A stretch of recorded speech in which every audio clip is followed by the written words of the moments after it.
Continuing the reading of Dion Fortune's The Goatfoot God, Chapter 22. After Mr. Watney had gone, Hugh sat over the fire in the little sitting room smoking a big cigar that had been given him. As Mona came into the room, he heaved it into the fire. "Can't say I really like cigars," he said. "Got any gaspers, Mona?" "I've run out." Mona produced the desired gaspers out of that universal receptacle, the front of her jumper. He was always running out of gaspers and out of small change to buy gaspers, and borrowing from Mona. In fact, as far as petty cash was concerned, he was in a chronic condition of impecuniosity. He was only a rich man when he had his checkbook in his hand. And then he invariably paid twice as much for a thing as it was worth because he hated bargaining and money meant nothing to him. This was a thing that riled Mona beyond all bearing. And she had had serious thoughts of marrying him simply to spite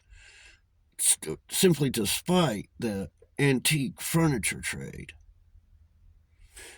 Mona did not take the other big armchair on the opposite side of the hearth, as was her usual Darby and Joan custom, but fidgeted about the room. She wanted to talk to Hugh, but found it difficult to make a start. Hugh paid no attention to her. The sun outside was shining in gloriously, but he had got all the windows tight shut and was throwing logs on the fire. "Why don't you come outside?" said Mona. "It's a shame to leave the sunshine running to waste." "Too much trouble to move," said Hugh, kicking a protruding log impatiently. Mona, who had scant patience with spoilt children, cleared out and left him, hoping that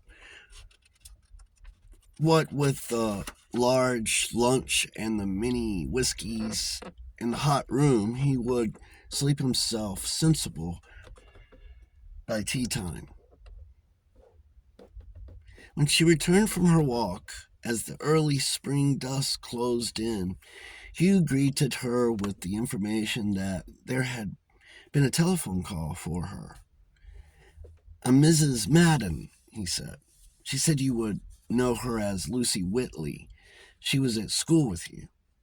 She's in town for a few days and wants you to join her for the weekend." I said you'd go. "Oh, no, I won't," said Mona. "I'm not leaving here at the present moment."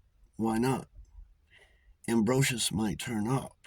I can't leave you to wrestle with that alone." Hugh did not express either gratitude or deprecation, but sat in silence. The silence lasted so long that when at length he spoke, Mona could not think for a moment what he was referring to. "I can't expect you to dry nurse me indefinitely," he said. Common sense bade her return an airy answer, but something that was not sensible welled up from deep within her, and she replied, "We'll see this through together, Hugh." Again, he made no acknowledgement. "Tell me, what were you doing in the chapel this morning?" said Mona. "Trying to work things out." "Any luck?" "No, not much." "Did you get Ambrosius?" "No, didn't try for him." "To tell you the honest truth, Mona, I'm a bit scared of Ambrosius. You see, I feel that when he comes, he'll he'll come with such a hell of a rush, and I'm not sure that he's to be trusted. I'm certainly not going to chance his coming through while I'm alone in the house with you. Ambrosius wouldn't take no for an answer if I know him. I've got a notion I could handle Ambrosius, said Mona. I've got a notion you couldn't, said Hugh. I'll tell you a curious thing, Hugh. Do you know that this business goes back long before Ambrosius? What do you mean? Do you remember your dream of the Grecian hillside? Well, that used to be my favorite daydream when I was a child, fawn skin and all. To her surprise, this did not elicit the reaction she had expected. She looked round at Hugh and saw that there was a curious, tense immobility about him. She waited. Presently, he spoke. Do you know what struck me about you when I saw you when I was in Ambrosius? No. That you were the succuba that had haunted my dreams all my life. Silence fell between them again as each tried to realize the significance of what the other had said. Mona was well acquainted of what the other had said. Mona was well acquainted with what both the old theologians and the modern psychologists have to say about the demons that haunt men's sleep.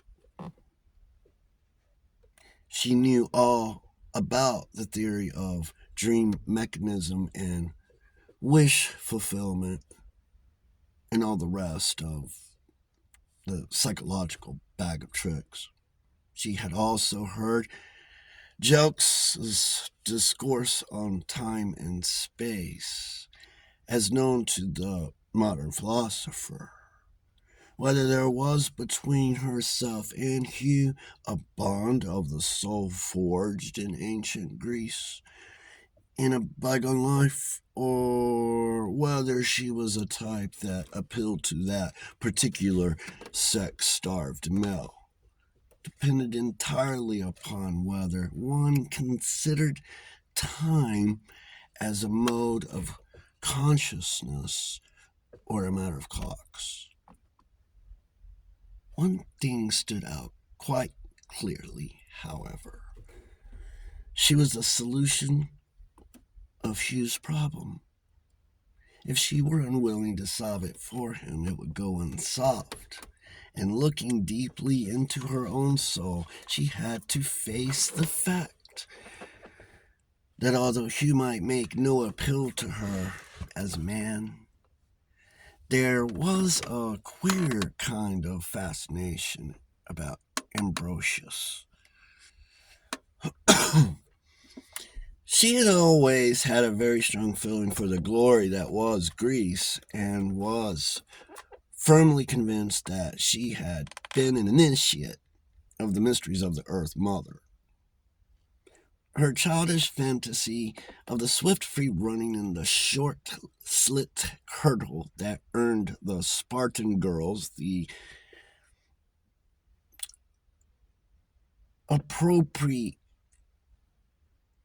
opprobrious title of thigh showers from the rest of Greece had given place as she grew older to a fantasy in which she was a priestess and an initiate, penetrating deep and secret things, and the boy comrade of the childish daydream became the priest initiator of the mysteries.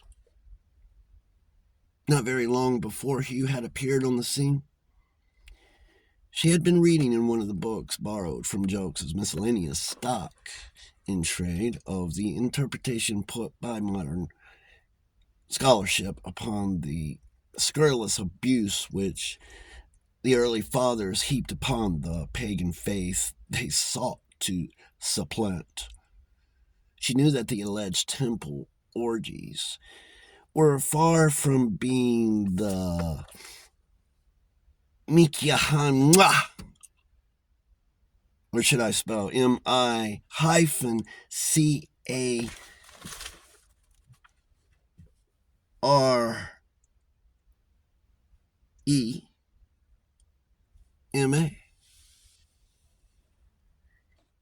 Mikyahan, that they were supposed to be, but were solemn and sacrificial acts into which no human feeling entered.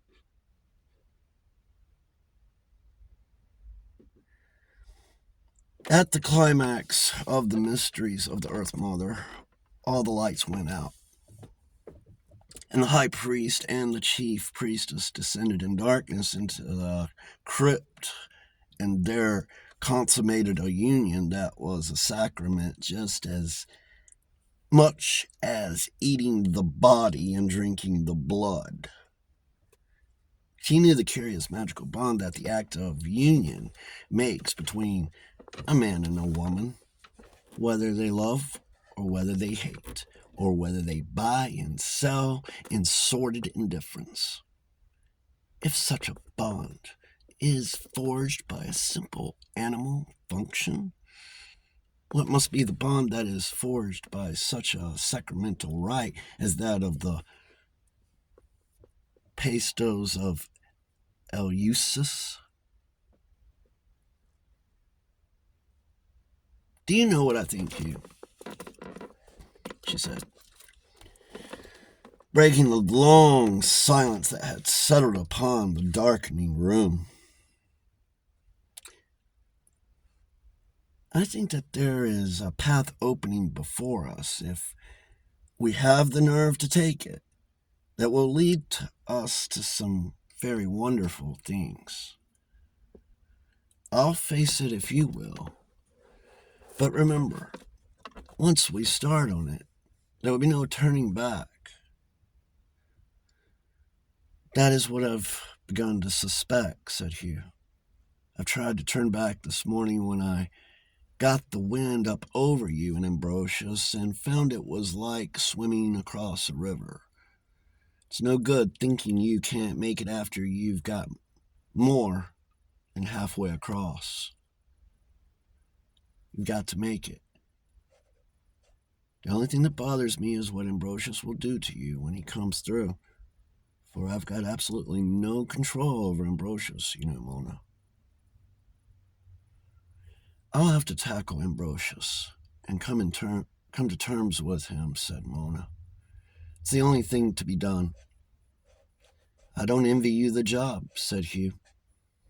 And I wish to goodness I knew what you'll have to say to me when I take over from him again after the interview. Personally, I think Ambrosius is quite capable of strangling you. I'm not worried about that. It's something else I'm worried about. What is it, Mona? His face had a very queer look on it as he sat very quiet in his chair, watching her. She had a feeling that Ambrosius was not far off. It was not easy to begin, however, and she felt her way. I'm worried about you because I think you're bothered about something. Can you tell me what it is? He shifted uneasily in his chair and looked away. Was that the reason why you wouldn't go up to see your pal over the weekend? Yes. You might just as well have gone. I've got to get used to standing on my own feet. No, you haven't. You can't stand on your feet without me, Hugh. Not yet, anyway. Don't you know that? Yes, I know it all right, but I reckoned I'd got to. I'm not such a fool as not to realize how you feel about me? You're very kind to me, but if I overstep the limits you've set, you'll drop me like a hot coal. I can have your kindness and I can have your companionship as long as I don't transgress. But if I forget my manners, I'm for it. Well, I accept that, Mona. It's as much as I can hope for and more than I can have any right to expect, can hope for, and I reckon I can consider myself lucky, and I ought to be damned grateful that I've got so much. And he suddenly looked up and faced her. It's odd, isn't it? How things recur in one's life. Those were exactly the terms on which I lived with my wife. I reckon I'm a spiritual diabetic. I can only keep alive provided I'm willing to stick to a starvation diet. Mona laid her hand on his knee. Do you know that there's a bond that binds me to you, just as there's one that binds you to me? Yes, I know there is. I've watched you straining at it. I may have done at first, but I feel differently about it now. I suppose you wouldn't care to marry me, Mona. Not not as things are at present. It wouldn't be fair. Well, I don't blame you. No, I don't mean it like that. I mean, I wouldn't care to take advantage of you when you aren't yourself. If I didn't really like you, I might. It's naturally a temptation to anyone placed as I am, but I'm not going to do it. You're too good a chap to be exploited. If I marry you at all, I'll marry you properly because I really want to. He put his hand over hers as it rested on his knee. I'd sooner be refused by you for that reason than accepted by anyone else, he said, and they sat silently together, hand in hand, looking into the fire. At length Hugh spoke. The only person I've ever known to whom my money made absolutely no difference is old Jelks. Makes no difference whatever to me, said Mona tartly, trying to withdraw her hand, but Hugh wouldn't let her. Oh, yes, it does. You shy like a frightened horse whenever you come up against it. The people I meet can be divided into two classes. The people who want a lick at my silver spoon and hang out their tongues whenever I come near. And the people who think I'll think they want to lick at it and stick out their tongues whenever I come near. It may show a healthy spirit in them, but it's rather trying for me. There's no possibility of a natural relationship with anybody when you've got too much money, and it gets you as suspicious as an electric hair at a dog race. It's a depraved form of royalty, I suppose. The only ever the only money I've ever made in my life was the tanner I got selling chuckouts from old Jelks's two-penny bin, and dash it all, and I haven't forgotten to give it to the old buster and gone and embezzled it. A sandwich board is about my fighting weight if I were thrown on her own resources. I didn't make my money. I don't suppose I should have kept it if it hadn't been tied up so that I couldn't get at it. till I married. I have never done any good with it, and I've never got any good out of it. Don't you ever give anything to charity? God, yes, I give thousands. Mother's well knowing the right things to give to. The right things socially, I mean. She wants me to save up and buy a peerage. But I'd soon give to a party funds if I'm going to do that. You get better value for your money, provided you time it rightly. No good giving to a party that's just going into the wilderness for the next 5 years. Then you've got no political convictions. Nobody's got any political convictions except leader writers, my dear girl, and they change them when they change their papers. There are only two parties, the ins and the outs, and the thing to give to is the just coming ins. But you've got to mind you aren't done. You can't sue on a thing like that, you know. The best way is to sign your check with the name you mean to take for your title, and then they've got to elevate you to the peerage before they can cash it. No, Mona. Charity as charity is all my eye. The big charities are just big business in the poverty trade. And charity's unsound anyway. The warehouse man's orphanage comes to me and says, Mr. Paston, your firm employs over 2,000 clerks and warehousemen. Won't you give us something? I give them a check for 4 figures, and everyone says how good I am. But damn it all, if we paid them decently, they'd provide for their own widows and orphans. Soothing syrup for the underdog, Mona, so he won't bite the seat out of your pants. That's why charity is.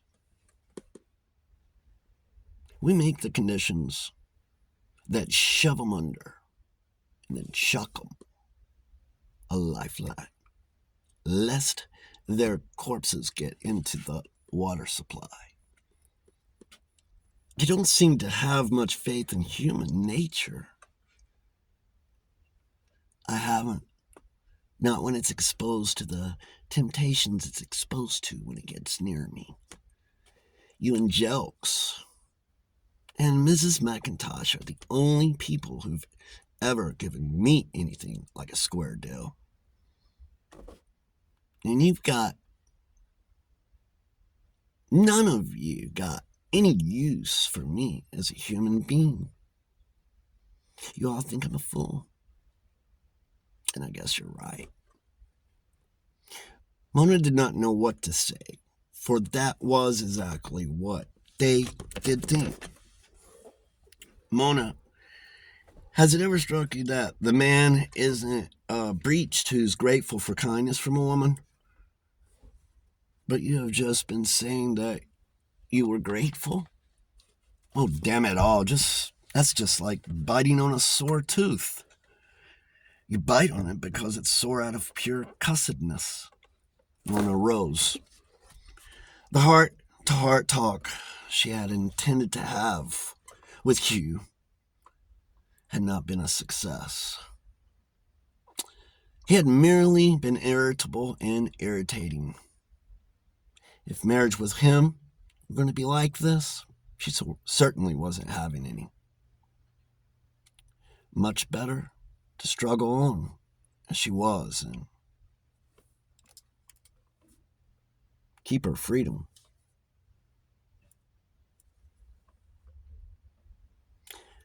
I'm afraid I've been a swine, Mona.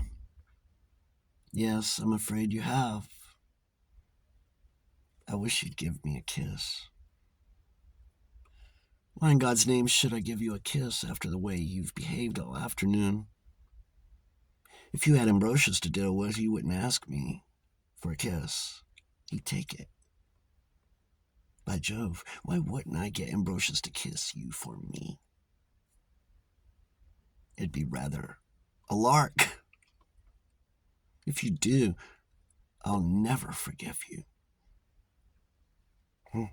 He put his back against the door and looked at her fixedly.